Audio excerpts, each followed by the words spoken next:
Hello, welcome to the CCRG English 4, the Student Experience module, specifically EdReady Diagnostic. In this module, teachers will be introduced to before, during, and after tips for administering the EdReady Diagnostic. My name is Elizabeth Williamson. I've been teaching the CCRG English 4 pilot course for a few years. I hope that this and other presentations are beneficial to you.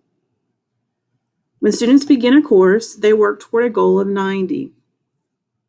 Note that this screenshot is from a demo site, and students will see a 90 at the end of the progress bar, not a 100.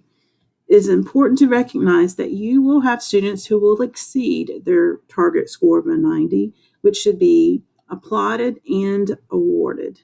That is a representation of students' hard work and determination throughout the course.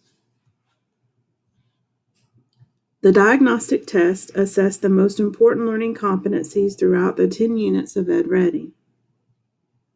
It is not a comprehensive test, which allows the test to be shorter. Students may encounter questions that they are unsure about.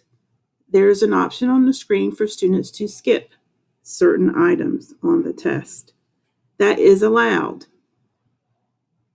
Afterwards, both the teacher and the student will be able to see which areas were tested when working through the units. This is signified in EdReady with white for color coding.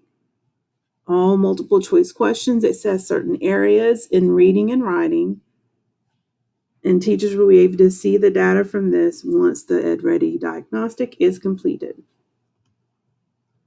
Allow for 60 to 90 minutes for most students to take the assessment.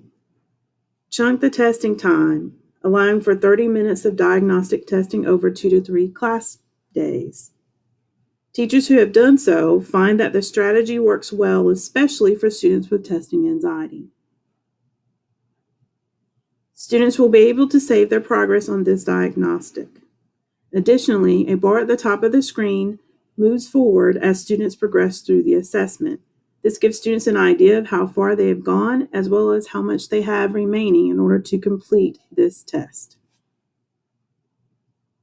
When students finish the diagnostic, they will have a personalized study path. This study path is where they begin each time they log into EdReady. Since the diagnostic is not comprehensive, students will see material on their study path that was not tested. This is not cause for alarm. EdReady provides plenty of resources for student success with each unit for mastery and improvement.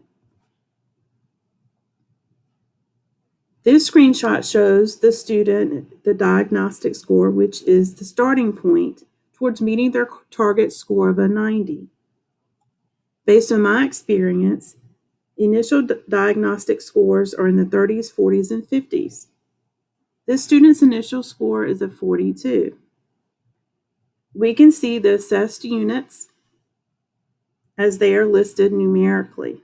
It's slightly out of order. Unit 2, identifying main ideas, is listed at the bottom for units you did well on. Notice the EdReady color coding. Although the student does have quite a bit of work to do in order to master these units, the teacher can encourage the student to note the doing well and need to review color coding.